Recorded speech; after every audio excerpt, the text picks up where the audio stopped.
शेतकरी बंधूंनो, आता आपल्याला दुकानात जाऊन सरळ खत खरेदी करण्याचे दिवस जवळपास संपुष्टात आलेत असं म्हटलं तर वावगं होणार नाही.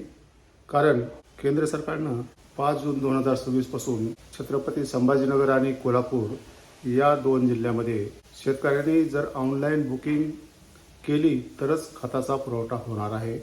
त्यासाठी त्यांनी एक ऑनलाईन ॲप डेव्हलप केलेला आहे आणि या ऑनलाईन ॲपचीच टेस्टिंग सध्या या 2 जिल्ह्यामध्ये सुरू आहे. आणि हे जे ॲप आहे, जरी सध्या 2 जिल्ह्यामध्ये सध्या त्याची टेस्टिंग चालू असली तरी ही टेस्टिंग परफेक्ट झाल्यानंतर, परफेक्ट ॲप तयार झाल्यानंतर हा जो प्रयोग आहे पूर्ण महाराष्ट्रातच नव्हे तर पूर्ण देशामध्ये ऑनलाईन बुकिंग करूनच खताची विक्री करण्याचा केंद्र सरकारचा मानस आहे. हे ॲप म्हणजे फ्रेमवर्क फॉर फर्टिलायझर सेल. आता दुकानात जाऊन सरळ खत शेतकऱ्यांना या 2 जिल्ह्यामध्ये घेता येत नाही. त्यांनी या ॲपच्याद्वारे जर ऑनलाईन बुकिंग केली असेल तरच शेतकऱ्यांना आता खताचा पुरवठा केला जात आहे. आणि हे जे ॲप आहे एकदम सरळ आणि सोपं आहे. ॲपवर जाऊन शेतकऱ्यांनी आपल्याला लागणाऱ्या खताची जर नोंदणी केली आणि टोकन जनरेट केलं तर संबंधित दुकानात जाऊन ते टोकन स्कॅन केल्यानंतर आपल्याला तो दुकानदार आपण नोंदवलेलं खत आपल्याला देईल. आपण आजच्या व्हिडिओमध्ये हे ॲप कसं आहे आणि या ॲपवर रासायनिक खताची नोंदणी कशी केली जाते, म्हणजे बुकिंग कशी केली जाते आणि त्याचा पुरवठा कसा केला जातो याचीच माहिती आपण घेणार आहोत. त्याचबरोबर दुसऱ्या व्हिडिओमध्ये मात्र हे ॲप वापरताना शेतकऱ्यांना आणि दुकानदारांना कोणकोणत्या समस्यांना तोंड द्यावं लागतं याची पण माहिती आपण घेणार आहोत. सुरुवातीला शेतकऱ्यांना हा जो ॲप आहे म्हणजे फ्रेमवर्क फॉर फर्टिलायझर सेल, हा ॲप आपल्याला गुगल प्ले स्टोअरवर जाऊन आपल्याला तो डाउनलोड करावा लागेल आणि इन्स्टॉल करावा लागेल.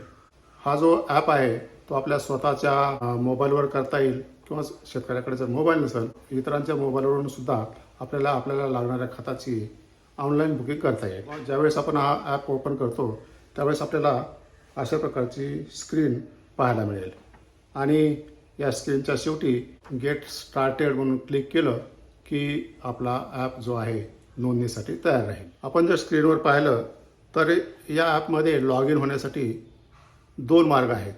एक म्हणजे फार्मर्स ID जे आपण ॲग्रीस्टॅकमध्ये पूर्वीच नोंदवलेले आहेत त्याचा नंबर किंवा आधार क्रमांक, या दोन्ही गोष्टीचा वापर करून आपल्याला ॲपमध्ये प्रवेश करता येतो, म्हणजे लॉग इन करता येतं. जर तुम्ही क्लोजअप जर पाहिला तर सिलेक्ट द स्टेट म्हणजे तुम्हाला सुरुवातीला राज्य निवडायचे आणि राज्य निवडल्यानंतर तुम्हाला जर फार्मर्स ID माहीत असेल तो क्रमांक टाकायचा आहे किंवा तो जर तुमच्याकडे अवेलेबल नसेल तर तुम्हाला आधार क्रमांकसुद्धा टाकता येईल. फार्मर्स IDचा उपयोग जर आपण केला तर त्याचा फायदा असा आहे की आपल्या नावावर जे सर्वे नंबर आहे, त्याचं क्षेत्र किती आहे, या सर्वांची माहिती या ॲपवर आपोआप येते.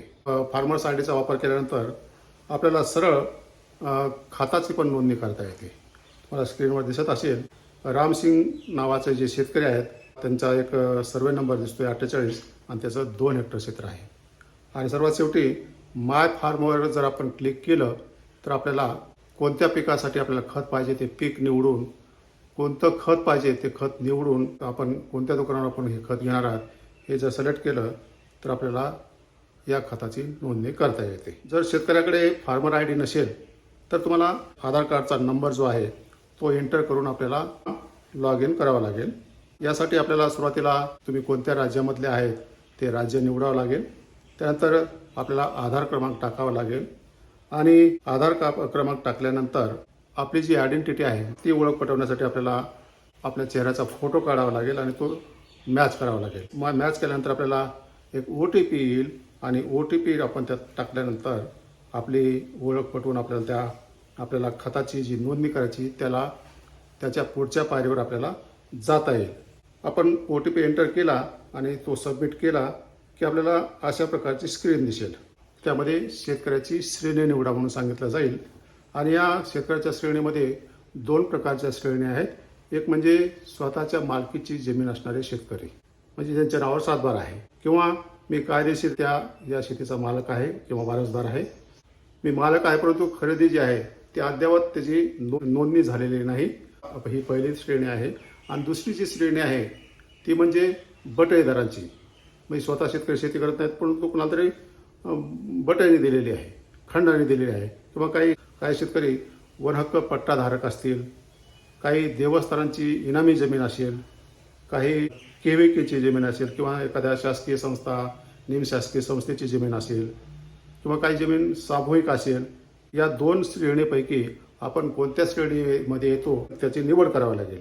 ती निवड केल्यानंतर आपल्याला पुढची जी स्टेप आहे त्यामध्ये शेतकऱ्यांनी आपापल्या जमिनीचा जो तपशील आहे तो भरायचा आहे. हा जमिनीचा जो तपशील भरताना आपण लॉग इन करताना निवडलेले गाव, तालुका आणि जिल्हा तोच आला पाहिजे याची खात्री करणं फार गरजेचं आहे. नंतर चौथी जी स्टेप आहे त्यामध्ये आपण सर्वे नंबर टाकून जमिनीच्या ज्या नोंदी आहेत त्याचा तपशील मिळवण्यासाठी आपल्याला फेच लँड या बटणावर क्लिक करावं लागेल आणि ते सबमिट करावं लागेल.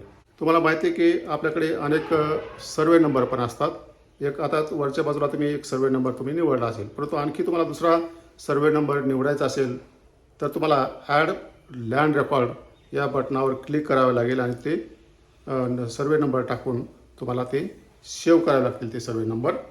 आणि रिटर्न टू माय फार्म या बटनवर तुम्ही क्लिक केल्यानंतर आपल्याला पीक व खत निवड करण्यासाठी पुढच्या पायरीवर जाता येईल. 6वी जी स्टेप आहे त्यामध्ये आपल्याला पीक निवडायचे आहे. स्क्रीनवर आपल्याला जे पिकं दिसत आहेत त्यापैकी एक पीक तुम्हाला निवडता येईल आणि पुढे त्यासाठी कन्फर्म क्रॉप सिलेक्शनवर क्लिक केल्यानंतर तुम्हाला पुढच्या पायरीवर म्हणजे खत निवडण्याच्या पायरीवर जाता येईल. आपल्याला स्क्रीनवर 3 स्लाईड दिसत आहेत छोट्या छोट्या. त्यामध्ये तुम्हाला एका शेतकऱ्यानं जी नोंदणी केलेली आहे त्यामध्ये पहिल्या स्लाईडमध्ये तुम्हाला त्याचं क्षेत्र दिसतंय, म्हणजे 0.29 हेक्टर. त्याचे 2 सर्वे नंबर दिसत आहेत. त्यापैकी त्यांनी एका सर्वे नंबरची नोंदणी केलेली आहे आणि या सर्वे नंबरसाठी त्यांनी गहू लावणार आहे असं सांगितलेलं आहे. म्हणजे ट्रिटेकम तुम्हाला तिथं शब्द दिसतोय, ट्रिटेकम म्हणजे गहू. आणि देन अप्लाय फॉर फर्टिलायझर म्हणजे या गव्हासाठी लागणारं जे खत आहे त्याची नोंदणी करण्यासाठी खताची आपल्याला क्लिक करायचे. या ॲपमध्ये सामान्य खत शिफारशी जी आहेत म्हणजे जनरल फर्टिलायझर रिकमेंडेशन जे आहेत त्याप्रमाणे किती खत लागतं हे आपोआप येईल. आणि आपल्याला हे जर खत घ्यायचं असेल तर येस प्रोसीड या बटनावर तुम्हाला क्लिक करता येईल. किंवा ही तुम्हाला खतं नको आहेत, त्यामध्ये काही बदलून खतं हवी असतील तर तुम्हाला नो आणि मॉडिफाय प्रोडक्ट अँड क्वांटिटी या बटनावर जर क्लिक केलं तर तुम्हाला जे पाहिजे ते खतं निवडता येतील आणि नोंदवता येतील. 9वी स्टेप जी आहे ती मॉडिफिकेशन, म्हणजे तुम्हाला खतं निवडायचे ते आता तुमच्या बदलाप्रमाणे, तुमच्या गरजेप्रमाणे. तर त्याच्यामध्ये तुम्हाला दिसतंय urea 4 bag, DAP 2 bag, NPK म्हणजे कॉम्प्लेक्स जी फर्टिलायझर आहे ते 2 बॅग आणि म्युरेट ऑफ पोटॅश म्हणजे MOP 1 बॅग. तुम्हाला प्लस मायनस करण्याची पण तिथं सोय दिसते की तुम्हाला कमी जास्त खताच्या बॅग करायच्या असतील तर त्या प्लस मायनस करून तुम्हाला ते करता येतील. नेक्स्टचं बटन क्लिक केल्यानंतर तुम्हाला 10व्या पायरीवर जाता येईल आणि कोणत्या दुकानातून तुम्हाला खताची खरेदी करायची हे एक विक्रेते तुम्हाला निवडता येतील. आणि विशेष असं आहे की तुम्हाला 2 किंवा 2पेक्षा अधिक विक्रेत्यांची पण निवड करता येईल. कारण तुम्हाला पाहिजे ते खत एकाच दुकानातून मिळेल असं नाही. युरिया एका दुकानात भेटला तर MOP मिळणार नाही. MOPसाठी आपल्याला दुसरा विक्रेता निवडावा लागेल किंवा अन्य तिसरा पण विक्रेता दुसऱ्या कॉम्प्लेक्स फर्टिलायझरसाठी निवडावा लागेल. प्रत्येक विक्रेत्यासाठी QR कोड तुम्हाला जनरेट करावा लागेल. तुम्ही जर 3 विक्रेते निवडले तर तुम्हाला 3 QR कोड जनरेट करता येतील. पुढची जी पायरी आहे ती तुम्ही दुकानात जाऊन कोण हे खतं घेणार आहे किंवा स्वीकारणार आहे. बऱ्याचदा शेतकऱ्याला जाता येत नाही, तो प्रतिनिधी पाठवतो. स्वतः जायचं असेल तर तुम्हाला स्वतःचा मोबाईल नंबर, आधार क्रमांक त्यामध्ये टाकावा लागेल. आणि प्रतिनिधी जर पाठवायचा असेल तर त्याचासुद्धा आधार क्रमांक आणि मोबाईल नंबर तुम्हाला यामध्ये टाकून अर्ज तुम्हाला सबमिट करावा लागेल. हा अर्ज सबमिट केल्यानंतर तुम्हाला QR कोड आणि टोकन नंबर तयार होईल. तुम्हाला स्क्रीनवर दिसतंय थर्सडे म्हणजे गुरुवारी मे 7 9 AM ला तुम्ही सकाळी 9 वाजता तुम्ही अर्ज केलेला आहे आणि तुमचा जो अर्ज आहे तो 8 आणि 9 मे 2026 पर्यंत तुम्हाला हे खतं घ्यायची आहेत. म्हणजे नोंदणी केल्यानंतर तुम्हाला साधारणतः 2 दिवसांनी म्हणजे 2 दिवसापर्यंत तुम्हाला ही खतं घ्यावी लागतील त्या दुकानामधून. म्हणजे तुमच्या नावानं हा खत साठा आहे त्या संबंधित म्हणजे नोंदणी केलेल्या खताच्या दुकानामध्ये राखीव ठेवला जाईल.